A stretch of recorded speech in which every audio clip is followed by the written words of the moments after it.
Bem-vindos, bem-vindas a mais um SBD Cast, o podcast da SBD que visa levar informação para você, educação em diabetes de verdade. Hoje a gente vai falar sobre diabetes e a qualidade da saúde dos ossos, ou qualidade da saúde óssea. Tem uma relação muito bacana, eu também não sabia, e o Dr. Fernando está aqui para ajudar a gente. Eu sou Fred Prado, tenho diabetes tipo 1 há mais de 10 anos, conduzo as redes sociais Vida de Diabético. E quem está comigo é o Dr. Fernando Valente, médico endocrinologista, professor universitário, que vai esclarecer para a gente essa relação. Bem-vindo, doutor Fernando, e vamos que vamos mais uma vez. Tudo bom, Fred? Tudo beleza, graças a Deus. Maravilha. Fred, olha, a saúde óssea é importante, porque nós vamos envelhecendo com o passar dos anos e o corpo todo vai envelhecendo, né? Eu já comentei aqui, por exemplo, que a gente vai perdendo músculo, que vai perdendo células do pâncreas, que vai perdendo neurônios, células renais, capacidade respiratória, faz parte do processo de envelhecimento, tá? E nós vamos perdendo osso também, tendo diabetes ou não tendo diabetes, tá? Ou seja, principalmente a partir dos 40 anos, a gente perde aí de 0,5% a 1% de osso por ano, tá? Então, isso é o que acontece com todo mundo. Então, eu diria que quem viveu o suficiente vai precisar se preocupar com isso. Tá? Vai ganhar ouvindo esse nosso papo hoje. Tá? Então, é importante também colocar que com o passar dos anos, aí, o osso vai, então, perdendo essa força, tá? E aí a pessoa pode desenvolver uma doença chamada osteoporose. Ou seja, traduzindo, começa a ficar com poros, o osso poroso. Tá? E aí fica um osso mais frágil, que pode quebrar. Por exemplo, se a pessoa cai em casa, da própria altura, ou se tem alguma pequena batida e já quebra o osso, bom, isso não é normal, isso não deveria acontecer, tá, se o osso fosse um osso bom. Então, osteoporose é isso, é redução da força do osso. E aí entra tanto a qualidade do osso como a quantidade do osso para determinar essa força óssea. E a pessoa pode viver uma vida absolutamente sem nenhum sintoma, ótima, enquanto tem a osteoporose. O problema é a hora que ela fratura, que ela quebra o osso. Aí sim, isso pode trazer problemas, porque fratura pode acarretar, por exemplo, um risco da pessoa morrer, se for uma fratura de quadril, de bacia, tá? Ou uma fratura da coluna vertebral.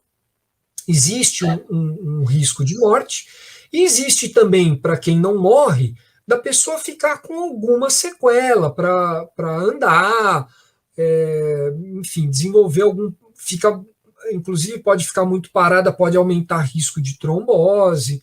Então, pode desenvolver alguma limitação. Tá? E é por isso que é importante a gente conversar sobre isso. Tá? E existem vários fatores ligados a essa piora do osso. Então, um eu já falei que é a idade. Certo. O outro, as mulheres são mais suscetíveis que os homens. Por que isso acontece?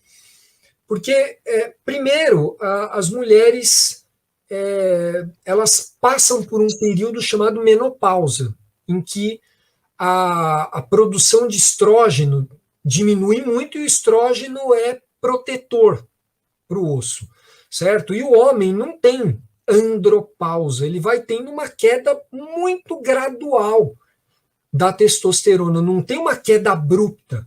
Então, a perda de massa óssea, ela é menor no homem em relação à mulher de maneira geral.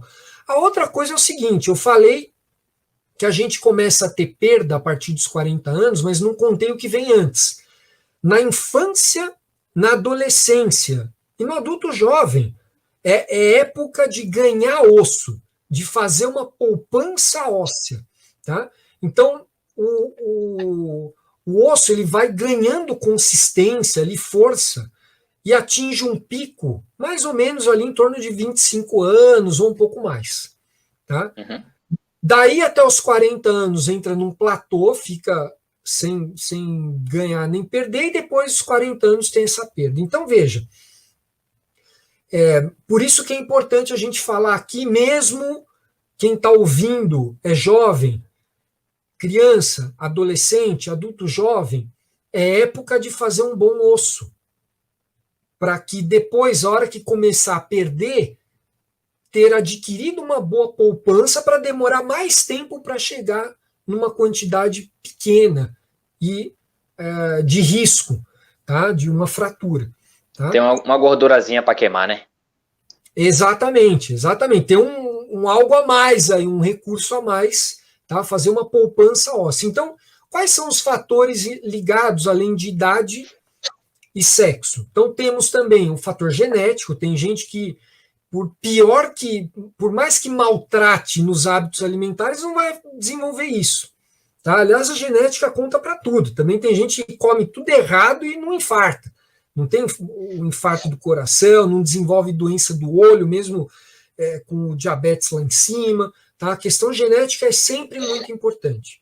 Tá? Mas aí entram outras questões, então, que dependem mais da gente, que é, então, fator de risco para desenvolver um osso ruim, uma alimentação pobre em cálcio, o cálcio é um nutriente importante para o osso, uma alimentação rica em sódio, sal, tá? Comer muito sal faz perder muito cálcio pela urina e sobra menos para o osso.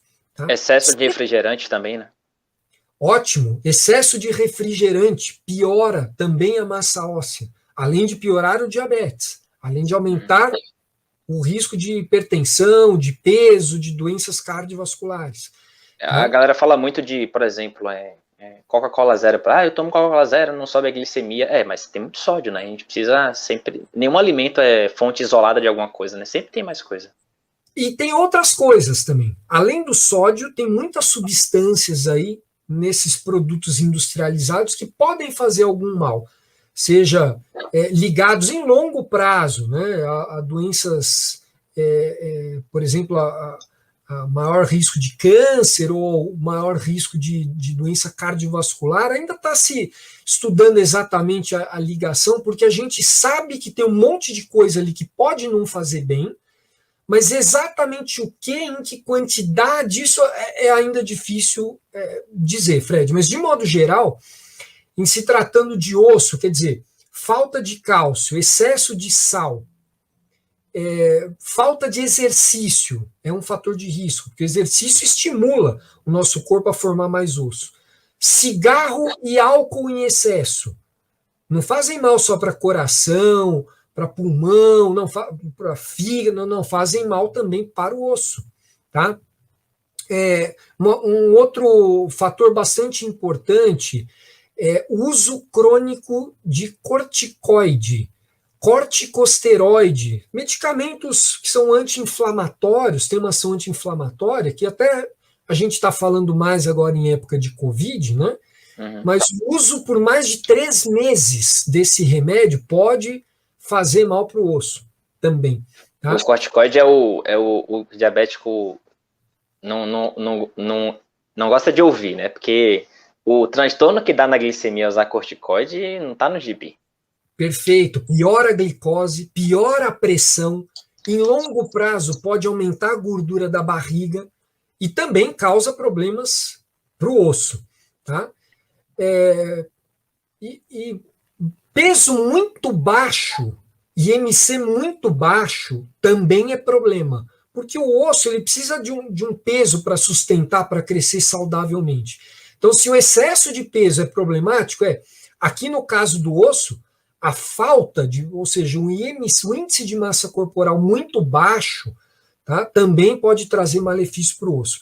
E também, veja, o diabetes. Diabetes, e é por isso que nós estamos falando disso aqui agora. Diabetes é um fator de risco para fraturas, para quebrar osso. Você não vai provavelmente quebrar um osso agora que você é jovem, mas numa idade um pouco mais à frente, esse pode ser um problema. Por quê? Porque o diabetes, Fred, a gente comentou já os efeitos da hiperglicemia em vários órgãos, causando várias complicações, né? Então, da mesma forma que a glicose alta, ela vai lá, machuca o vaso sanguíneo do olho, do rim, ela gruda no osso e ela altera a qualidade do osso. E a pessoa pode, em longo prazo, tá? Não é um dia, dois, descontrolado, ou comecinho, ou... Não, sempre aquela ideia de manter a glicose ali sob visão, supervisão, para até evitar outras complicações. Mas é importante aqui frisar que o diabetes por si só é um fator de risco também que altera a qualidade do osso e, portanto, pode também aumentar o risco de uma fratura, de quebrar o osso numa idade um pouco mais avançada. Tá? Então, diabetes tipo 2, por exemplo, alguns estudos colocam aí 2 a 3 vezes mais. Diabetes tipo 1 até um pouco mais, talvez, porque principalmente quando é diagnosticado na infância ou adolescência, ou seja, aquela fase em que você está adquirindo uma boa poupança de osso e o metabolismo está todo bagunçado, isso pode sofrer uma interferência. Então, na aquisição do pico, de um bom pico de massa óssea. Você entende? Então, também é um fator de risco que contribui, seja qual for o tipo de diabetes. Mas é importante aqui frisar que o diabetes que está, a pessoa está com hiperglicemia, tá? E também, lógico, se ela tem, e aí a gente pode desenvolver isso, se ela tem hipoglicemia e vai cair, né? A pessoa tem hipoglicemia, pode cair. Se tem um osso... Acordou e cai. Pode ser o fator que seja o desencadeador aí para um problema mais grave, que é a fratura óssea. Maravilha. Então, surpresa, exatamente. Eu não sabia que tinha o fato de ter diabetes, né, nos trazer de brinde essa questão da saúde óssea. E, obviamente, se você tem a glicemia bem controlada, minimiza esse risco, né? E se você está com ela descompensada, vai aumentar esse risco. Então, de toda sorte, né, de tudo que a gente conversa aqui, sempre a gente bate nessa mesma tecla que é importante. Se cuide, né, mantenha a glicemia bacana, uma glicada legal, tempo dentro da faixa-alvo, hábitos saudáveis para que nada disso aconteça. Então, por mais que exista a possibilidade, né, ou seja, pode ser que aconteça, não torne isso provável, ou seja, não torne isso uma coisa que vai acontecer porque você não está se cuidando, né? Então, deixe como possibilidade e não como probabilidade. E tem muita coisa o que fazer, né, Fred? Então é isso que a gente estava comentando, evitar todos esses fatores. Mais uma vez, parece até... Acho que se a gente colocar aqui um gravador para repetir, mudança de estilo de vida, né? Exercício... alimentação, então fica até um pouco cansativo, mas é o que faz diferença, tá?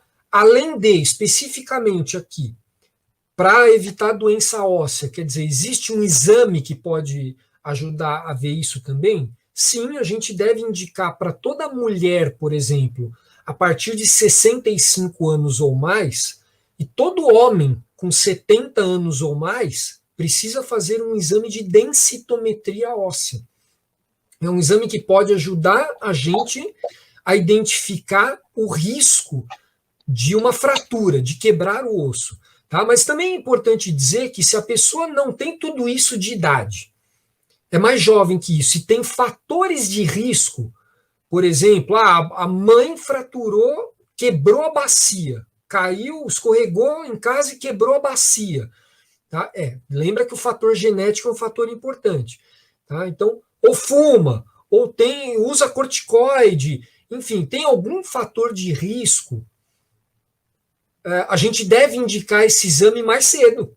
Tá? Não esperar ficar com essa idade para realmente fazer essa investigação. Mas do ponto de vista de estilo de vida, sempre é importante reforçar a ingestão de cálcio da alimentação, a vitamina D, tá? A importância da vitamina D, que a gente tem falado um pouco mais agora recentemente, né, mas deficiência de vitamina D é problemática para o osso, porque a vitamina D é responsável pela absorção aí de 85% do cálcio que a gente come da alimentação, tá? Então, uns 15, 20 minutinhos aí de sol, tá? No 15%, ou do corpo, né? Nas pernas, ou nos braços, né? Agora que nessa fase aí que o pessoal está mais recolhido, mais em casa, então isso pode ajudar, de repente, a evitar um problema mais grave, né? Por falta de vitamina D, então que vai contribuir para um osso, se estiver faltando, o risco de problemas ósseos futuros é um pouquinho maior. Quando a gente toma sol, a gente estimula a produção de vitamina D, é isso? Isso, nossa pele tem um composto que, sob a ação dos raios ultravioleta do sol, vira a vitamina D.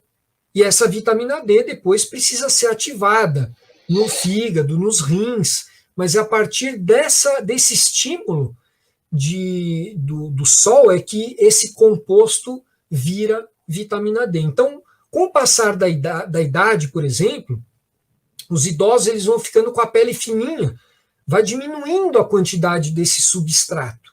Então, por mais sol que pegue, às vezes, pode não ser o suficiente para produzir vitamina D adequada, tá? E, na verdade, a gente tem que olhar o outro lado também. O sol pode desencadear, de repente, estimular aí o aparecimento de um câncer de pele. Então, acho que tudo cabe aí à orientação de um profissional, né? Porque tudo na vida é isso, né? Quer dizer, se a gente faz uma coisa em excesso para um lado ou para o outro, pode ter algum problema, tá? O protetor solar, por exemplo, no rosto, no pescoço, é super importante, a pele é mais fininha, então a gente deve tomar um pouco de cuidado também com excesso de sol, para não ter o problema do outro lado. Tá? Mas lembrar também que se passar protetor dos pés à cabeça do momento que acorda até o momento que vai dormir, o protetor impede a pele de fazer a vitamina D e, portanto, a pessoa pode desenvolver uma deficiência e precisar de uma reposição de vitamina D. Tá? A gente sempre... A gente está falando realmente mais sobre vitamina D, né? Questão de... Agora na pandemia também, associada a maior risco, enfim. E às vezes a gente deixa muito a cargo da medicação, né? Fazer reposição de vitamina D, faz uma fórmula, não sei o quê. Só que tem formas muito mais naturais e saudáveis de a gente conseguir também, né?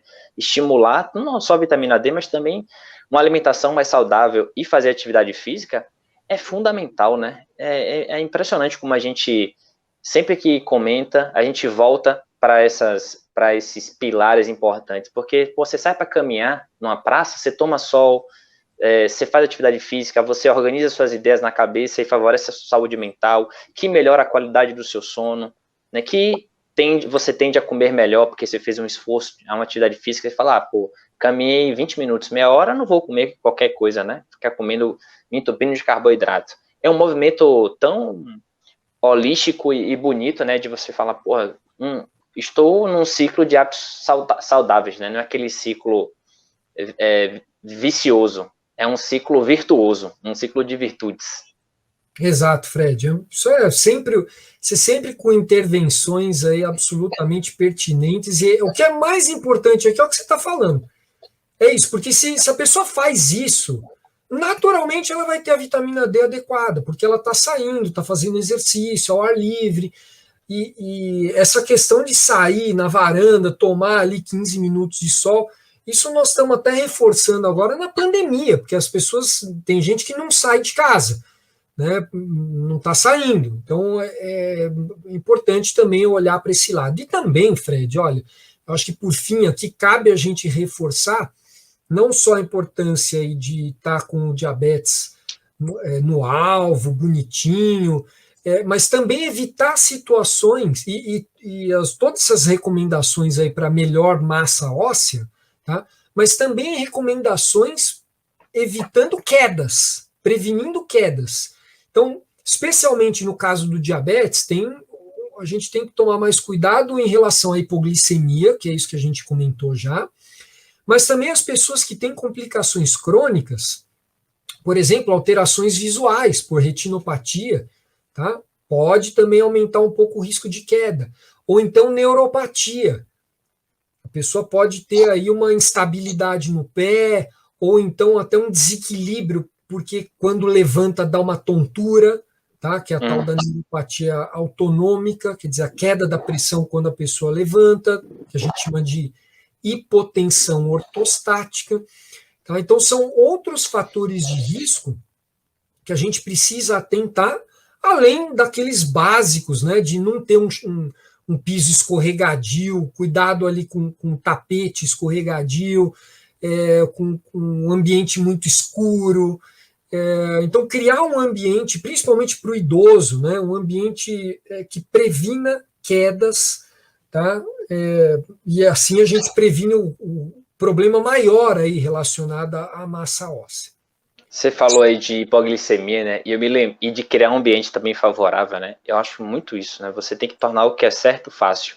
Trazer para perto de você e aumenta a probabilidade de você fazer o que é certo, né? Então, não adianta você esperar ter uma hipoglicemia para sair desesperado correndo. Porque imagina você ter uma hipoglicemia noturna, você acorda, né?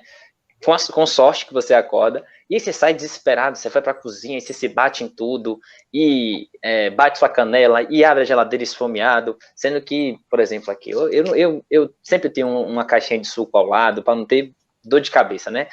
Então, se eu sentir uma hipoglicemia aqui, eu vou esticar a mão, vou tomar meu suco e vou ficar de boa. Então, a probabilidade de eu sentir porque a hipoglicemia dá uma tontura muito forte, né? Você sente meio que a alma saindo do corpo mesmo.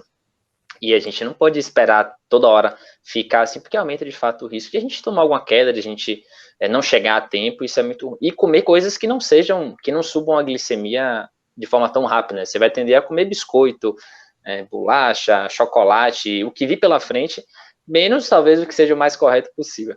E lembrei da vitamina D, porque o meu cachorro também, ele vai pro sol, viu? Não sei se o pessoal, se você observar o seu cachorro, o seu gato, enfim, ele naturalmente tende de manhã ele ali na varandazinha, tomar o solzinho dele. Outro dia eu até bati uma foto, mandei pra veterinária, ela falou, ele tá ali com a consciência dele, ativando o negocinho dele, bonitinho. Os animais eles são espertos, eles sabem, sabem o que... Mas olha, é isso que você comentou no momento de hipoglicemia, né? É fundamental. Você está inspirado hoje, hein, Fred? Mas isso. Né? Durante a hipoglicemia, você tem lá um risco de... Você já não está muito bem, pode estar com tontura, está com a visão um pouco... Né? E você precisa... E fica com aquela inquietação, aquela angústia, né, de procurar algo rapidamente para comer, você pode cair. Então, agora que você é jovem, você vai cair e não vai quebrar, mas daqui uns anos a gente não sabe se isso pode ser algum problema. Então é sempre bom reforçar essas medidas preventivas.